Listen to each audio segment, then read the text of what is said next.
The Church of South India Diocese of Medak Holy Trinity Church Bolarum సమర్పిస్తున్న అనుదిన వాక్య ధ్యానాలను వీక్షిస్తున్న ప్రియమైన ప్రేక్షకులందరికీ మన రక్షకుడైన యేసుక్రీస్తు ప్రభుని పేరట హృదయపూర్వక స్వాగతం. ఈనాటి మన బైబిల్ డివోషన్స్లో మన పాస్టరమ్మ శ్రీమతి కె ప్రభా చార్ల్స్ గారు అందిస్తున్న దైవ సందేశాన్ని విందాం. దప్పికొను వారలారా నీళ్ళ యొద్దకు వచ్చి దాహము తీర్చుకొనండి. Everyone who thirsteth come to the waters. ఈ సందేశాన్ని వారు వినిపించక మునుపు ఈ భక్తి గీతాన్ని విందాం.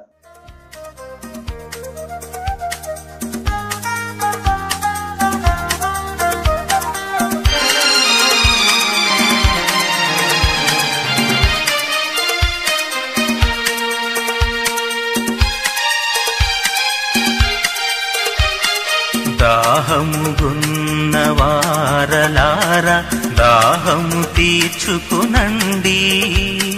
దాహము గున్నవారలారా దాహము తీర్చుకునండి. దేవుడేసే జీవజలము త్రాగరారండి.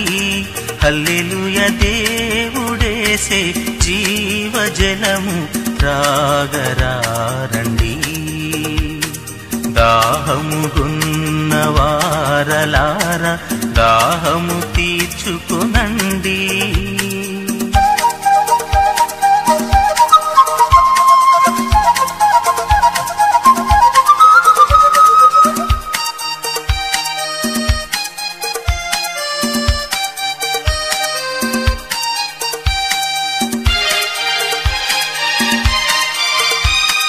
జీవజలము శ్రీ యేసుక్రీస్తు జీవపు ఊటలు ప్రవహింపజేయు. జీవజలము శ్రీ యేసుక్రీస్తు జీవపు ఊటలు ప్రవహింపజేయు. జలమును పొంది జీవమునొంద జలనిధి చేరరండి. దేవుడేసే జీవజలము త్రాగరారండి. హల్లెలూయా, దేవుడేసే జీవజలము త్రాగరారండి. దాహము గున్నవారలారా దాహము తీర్చుకొనండి.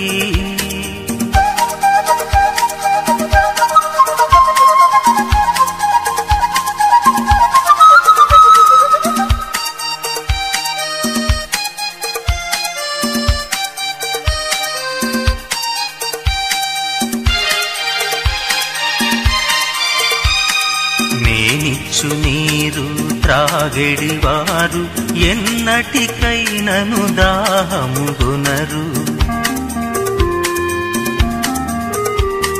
నేనిచ్చు నీరు త్రాగెడివారు ఎన్నటికైనను దాహము గొనరు అని సెలవిచ్చిన ప్రభు యేసుక్రీస్తు చెంతకు చేరరండి. దేవుడేసే జీవజలము త్రాగరారండి. హల్లెలూయా, దేవుడేసే జీవజలము త్రాగరారండి. దాహము గున్నవారలారా దాహము తీర్చుకునండి. దాహము గున్నవారలారా దాహము తీర్చుకునండి. దేవుడేసే జీవజలము త్రాగరారండి. హల్లెలూయా, దేవుడేసే జీవజలము త్రాగరారండి. దాహము గున్నవారలారా దాహము తీర్చుకునండి.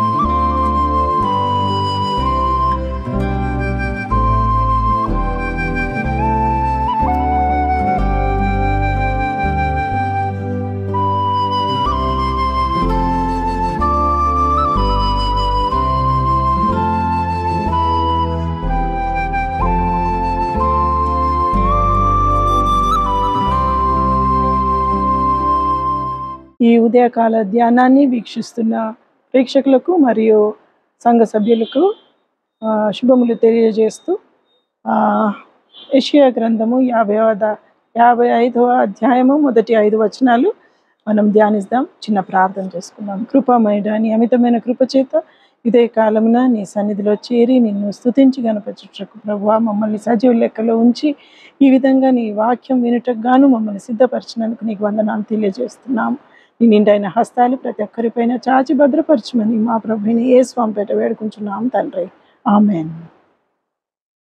యెషయా గ్రంథము 55వ అధ్యాయము మొదటి 5 వచనాలు చదువుకుందాం. దప్పిగొను వారలారా నీళ్ళ యుద్ధకు రండి, రూకలు లేని వారలారా మీరు వచ్చుకొని భోజనము చేయుడి. రండి, రూకలు లేకపోయినను ఏమీయో నీయకయే ద్రాక్షారసము పాలను కొనుడి.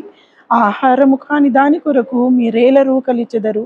సంతుష్టి కలుగజేయి దాని కొరకు మీ కష్టార్జితమును ఎందుకు వ్యాయపరచెదరు.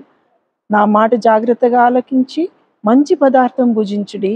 మీ ప్రాణము సారమైన దాని యందు సుఖింపనీయుడి. చెవియొగ్గి నా యొద్దకు రండి. మీరు వినిన ఎడల మీరు బ్రతుకుదురు. నేను మీతో నిత్య నిబంధన చేసేదను. దావీదునకు చూపిన శాశ్వత కృపను మీకును చూపుదును. ఇదిగో జనులకు సాక్షిగా అతన్ని నియమించి తిని, జనములకు రాజుగాను అధిపతిగాను అతనిని నియమించి తిని.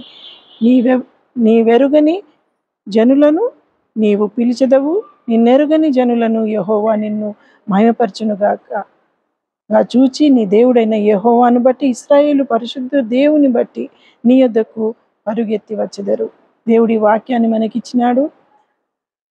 ఈ విధంగా దప్పిగొని ఉన్న వారలారా నీళ్ళ యుద్ధకు రండి, రూకలి లేని వారలారా మీరు వచ్చి కొన్ని భోజనము చేయుడి. మనము ఆత్మలో సిద్ధపడి క్రైస్తవులముగా జీవిస్తూ దప్పిగొని ఉన్నామా, ఆకలిగొని ఉన్నామా? దేవుని వాక్యాన్ని బట్టి మనము ఏ విధంగా మనల్ని మనం సిద్ధపరచుకుంటున్నాము? How far we are in Christ? Are we thirsty? Are we hungry for the word of God? We are his children, where he has chosen us to be his children, and let us crave for the word of God. Let us satisfy ourselves for a divine call and also for a divine living and a divine thirst for the word of God. దేవుడు ఈ విధంగా ఆశీర్వదిస్తున్నాడు. సంతుష్టి కలుగజేయు వాని కొరకు మీ కష్టార్జితము ఎందుకు వ్యాయపరుస్తున్నాడు? ఎందుకు అనవసరమైన వాటికి మన జీవితాన్ని వ్యర్థపరుస్తున్నాం? ఎందుకు మన జీవితము ఒక అవసరం లేనటువంటి దాని కొరకు ప్రాధేయపడుతూ ఆతృత పడుతున్నాము? లోకరీతిగా జీవిస్తున్న మనము లోకానికి దూరంగా ఉండకుండా ఉండి దేవునిలో జీవించి మన జీవితాన్ని సరిచేసుకోవడానికి దేవుడి వాక్యాన్ని మనకిచ్చినాడు. దప్పిగొన్న వారలారా మీరు దాహం తీర్చుకొనని అంటున్నాడు. వాక్యం మనకు అవసరం మన జీవితంలో. నా మాట జాగ్రత్తగా ఆలకించి మంచి పదార్థము భుజించుడి అంటున్నాడు. మనము ఆయన వాక్యము చదివి ఆయన వాక్యాన్ని ధ్యానించినప్పుడు ఒక మంచి వాక్యాన్ని మనకు దేవుడు ఉదయకాలంలోనే మనకి ఇస్తున్నాడు. ఆ వాక్యమును మనం భుజిస్తున్నామా? ఈ శారీరకమైన భోజనం కాదు, ఆత్మీయమైన భోజనం మనం కలిగి జీవిస్తున్నామా అని ఆలోచిస్తాము. మీరు వినిన ఎడల మీరు బ్రతుకుదురు. నేను మీతో నిత్య నిబంధన చేసేదను.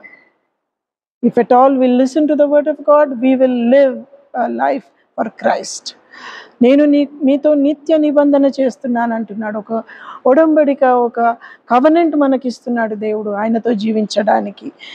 He is a living God where He will give us His thoughts. We will live in Him where we will become strong in the sight of God. దేవుడు ఈ విధమైనటువంటి నిరీక్షణ మనకిచ్చినాడు. ఆయనలో జీవించినప్పుడు ఆ ఒక ఆత్మీయమైన జీవితాన్ని కలిగి జీవిస్తాం మనం.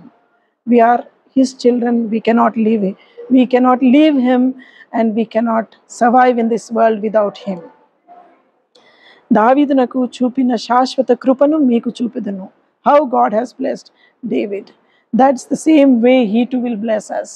When we are reading His word of God, when we accept Him personally as His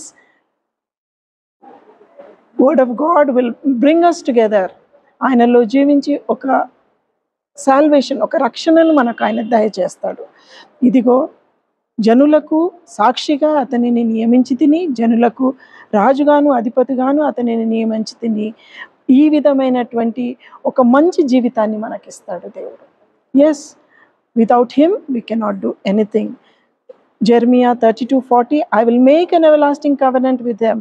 I will never stop doing good to them, and I will inspire them to fear me, so that they will never turn away from me. When he is inspiring us and when he is taking care of us, we will never turn back from God. We will be strong and we will live as a true Christian. ఇర్మియా 32:40, నేను వారికి మేలు చేయుట మానకుండుటన్నట్లు నిత్యమైన నిబంధనను వారితో చేయుచున్నాను.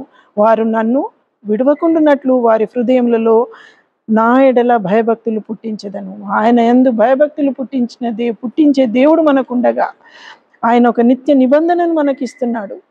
Yes, we are his children where we will be strong in his sight. ఈ విధంగా దేవుడు మనల్ని ఆశీర్వదిస్తున్నాడు.